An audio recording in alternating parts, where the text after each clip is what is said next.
আসলে রাজধানীর রাজপথ এখন নানা ধরনের পেশার মানুষ, নানা শ্রেণীর আহ, মানুষের দখলে চলে গেছে।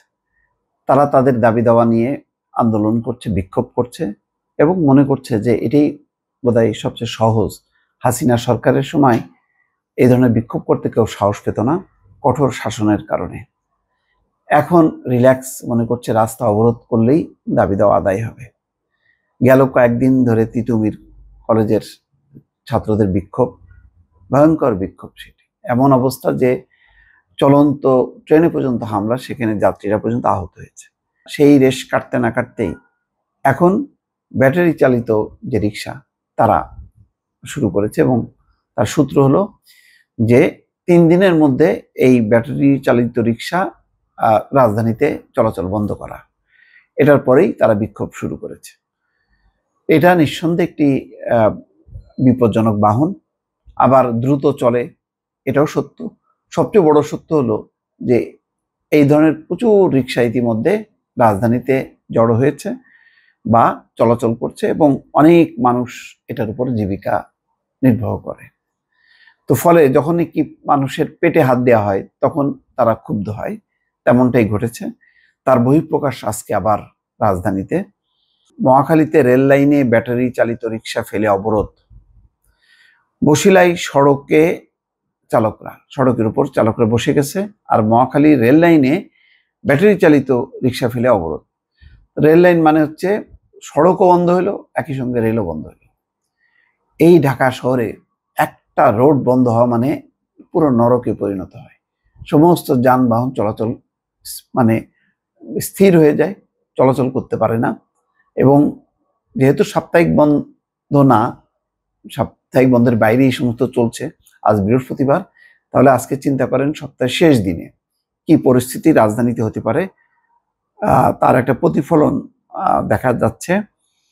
ব্যাটারি রিক্সা চালকদের অবরোধ, ছেলের কাঁধে ভর দিয়ে হাঁটছেন অসুস্থ মা, কি করবে, হাসপাতালে যেতে হবে, হেঁটে হেঁটে এখন ছেলের কাঁধে ভর করে হাঁটছে। আরেকটি প্রতিবেদন ইন্টারেস্টিং, ব্যাটারি রিক্সা বাড়তে দিয়ে এখন সামলানো যাচ্ছে না। এই ব্যাটারি চালিত রিক্সা চলবে কি চলবে না, গত 15 বছর ধরে বা তারও কম সময়, গত 5-7 বছর ধরে একবার চলতে দেওয়া হয়, একবার চলতে দেওয়া হয় না। এই করতে করতে মানে সিদ্ধান্তহীনতার কারণে ইতিমধ্যে বড় আকারের রিক্সা চালিত ব্যাটারি রাস্তায় নেমে পড়ছে। অনেক চালক এটার উপর নির্ভরশীল। ধানমন্ডি এলাকায় যেমন দিনের বেলায় চলতে দেওয়া হয় না, কিন্তু রাতের বেলায় আবার চলতে দেওয়া হয়। এবং পৃথিবীর আমি কোথাও দেখিনি, অনেকগুলো দেশ সফর করেছি, যে এরকম রিক্সার মতন হালকা বাহন ব্যাটারি দিয়ে খুব ফোর্সে যাওয়ার এই ঘটনা আমার চোখে পড়েনি। যাই না দর্শক, আপনাদের বিশ্বের কোথাও দেখেছেন কিনা। বাংলাদেশে এটা দেখা যাচ্ছে। এই প্রযুক্তি কিভাবে আসলো, এই ধরনের 3 চাকার রিক্সা হালকা যানের মধ্যে এক ধরনের যন্ত্র চালিত বিষয়ে সেট করা। এবং শুধু তাই না, এই সমস্ত ব্যাটারি চার্জ দিতে হয়। সেই চার্জ বলা হচ্ছে যে অধিকাংশ হচ্ছে অবৈধ লাইন দিয়ে চার্জ দেওয়া হচ্ছে। এতে বিদ্যুতেরও লোকসান বাড়ছে, লোডশেডিং বাড়ছে, নানান রকম ঘটনা ঘটছে আর কি। যাই হোক, এখন সর্বশেষ যে পরিস্থিতি, ঢাকার মহাখালী রেলগেট ও সড়ক অবরোধ করেছেন ব্যাটারি চালিত রিক্সা চালকরা। ঢাকার মহাখালীতে সড়ক ও রেলপথ অবরোধ করেছেন ব্যাটারি চালিত রিক্সার চালকরা। বসিলায় সড়ক অবরোধ করে বিক্ষোভ করছেন ব্যাটারি চালিত রিক্সার চালকরা।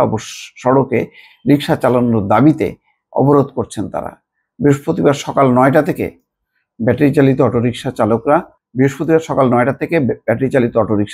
অবরোধ শুরু করেন। অবরোধের কারণে মহাখালী, আগারগাঁও, বসিলার আশেপাশের এলাকায় যানজট সৃষ্টি হয়েছে। স্বাভাবিক। মহাখালীতে রেলপথ অবরোধের কারণে ঢাকার সঙ্গে সারা দেশের রেল যোগাযোগ বন্ধ হয়ে গেছে। একটা ইমার্জেন্সি মানে রেল চলাচল করবে, কত ডেস্টিনেশনে মানুষের যাওয়া দরকার, আসা দরকার, বন্ধ। দুপুর 12টার দিকে বসিলা থেকে সরে যান রিক্সা চালকরা। ঢাকা জেলার railway police super Anwar Hossain বলছেন, ব্যাটারি চালিত রিক্সার চালকেরা রেল লাইনের উপর আড়াআড়ি করে রিক্সা রেখে অবরোধ করছেন, সড়কেও তারা অবরোধ করছেন। এতে আশেপাশের সড়কে যান চলাচল বন্ধ হয়ে গেছে। তারপরে এই ঘটনাটা একটা দেখা যাচ্ছে, মহাখালীর বক্ষব্যাধি হাসপাতাল থেকে অসুস্থ মাকে নিয়ে মোহাম্মদপুর পর্যন্ত এসেছিলেন। মহাখালীর বক্ষব্যাধি হাসপাতাল থেকে মোহাম্মদপুর পর্যন্ত আসছে ইদ্রিস আলী, কিন্তু মোহাম্মদপুরে তার সিএনজি চালিত অটোরিকশা থামিয়ে দেন ব্যাটারি চালিত রিকশার শ্রমিকরা। তাই মাকে নিয়ে এভাবেই যাচ্ছেন তিনি। একটা চিত্র দেখা যাচ্ছে যে কেরানীগঞ্জের ঘাটার চর থেকে অসুস্থ মাকে নিয়ে রাজধানীর মহাখালীর বক্ষব্যাধি হাসপাতালে নিয়ে এসেছিলেন ইদ্রিস আলী।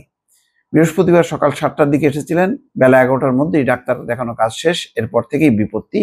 বেশ খানিকটা সময় অপেক্ষার পর একটি সিএনজি চালিত অটোরিকশা পেয়েছিলেন, কিন্তু মহাখালীতেই ব্যাটারি চালিত রিকশা চালকদের ডাকা সড়ক অবরোধের মুখে পড়ে। তারপর হাইটে হেঁটে নিয়ে যাচ্ছে। এই হলো চিত্র। আর এদিকের খবর হচ্ছে, গণপরিবহনের স্বল্পতার সুযোগে কারিগরিভাবে ত্রুটিপূর্ণ 3 চাকার ব্যাটারি ও ইঞ্জিন চালিত রিকশায় ঢাকা সহ সারা দেশ ছেয়ে গেছে। দেশে বৈধ যানবাহন চলছে 62 লাখের মতো, আর সরকারের বিবেচনায় অবৈধ 3 চাকার যানবাহন আছে প্রায় 70 লাখ। বৈধ 62 লাখ আর অবৈধ 3 চাকার আছে 70 লাখ। বৈধ যানে 2% কম বাস, মিনিবাস সহ গণপরিবহন চাহিদার তুলনায় গণপরিবহনের এই স্বল্পতার সুযোগে কারিগরিভাবে ত্রুটিপূর্ণ 3 চাকার ব্যাটারি ও ইঞ্জিন চালিত রিকশায় ঢাকা সহ সারা দেশ ছেয়ে গেছে। এসব যান বাড়তে দিয়ে এখন নিয়ন্ত্রণ করা যাচ্ছে না, বরং ত্রুটিপূর্ণ এই যানবাহনগুলো দুর্ঘটনা বাড়াচ্ছে। স্বাভাবিকভাবে বহু দুর্ঘটনায় সর্বশেষ যে জাহাঙ্গীরনগর বিশ্ববিদ্যালয়ে ব্যাটারি চালিত অটোরিকশার ধাক্কায় আফসানা করিম নামের এক ছাত্রী নিহত হয়েছে। এই ঘটনায় ক্ষুব্ধ শিক্ষার্থীরা বিক্ষোভ করেছে। বহুভাবে তারা হাইকোর্ট নির্দেশ দিয়েছে। ষষ্ঠ সচিব সিটি কর্পোরেশন, ঢাকা মহানগর পুলিশ, তাদেরকে নির্দেশ দেওয়া হয়েছে। এখন তারা যখন এটি ইমপ্লিমেন্ট করতে গেছে তখন বিপত্তি হিসাবে বলছে যে রোড সেফটি ফাউন্ডেশনের হিসাবে সড়কে সবচেয়ে বেশি প্রাণহানি ঘটে মোটরসাইকেল দুর্ঘটনায়। প্রাণহানির দিক থেকে দ্বিতীয় অবস্থানে আছে 3 চাকার যানবাহনের দুর্ঘটনা। গত জানুয়ারি থেকে সেপ্টেম্বর পর্যন্ত সড়ক দুর্ঘটনায় 5,598 জন মারা গেছে। যানবাহন ভিত্তিক পরিসংখ্যানে দেখা গেছে নিহত ব্যক্তিদের মধ্যে মোটরসাইকেল ও আরোহী 1,924 জন, যা মোট নিহত মানুষের 34.36%। আর 3 চাকার যানবাহন সিএনজি চালিত auto rickshaw, easy bike, nasimon, auto van ইত্যাদির দুর্ঘটনায় 1,097 জন মারা গেছে, যা মোট দুর্ঘটনার 19%। সরকার নিবন্ধন দেয় না বলে এগুলো অবৈধ যানবাহন হিসেবে চিহ্নিত হয়েছে, কিন্তু চলছে। এই হচ্ছে পরিস্থিতি। এখন কিভাবে এটি সামাল দেবে, কিভাবে এই মানে যানবাহনের উপরে নির্ভরশীল খেটে খাওয়া মানুষ, তাদেরও কর্মসংস্থানের ব্যবস্থা হবে, এটা একটা বড় চ্যালেঞ্জ। এটি মোকাবেলা করা খুব সহজ বলে অনেকেই মনে করছেন না। দর্শক ভালো থাকবেন। আল্লাহ হাফেজ।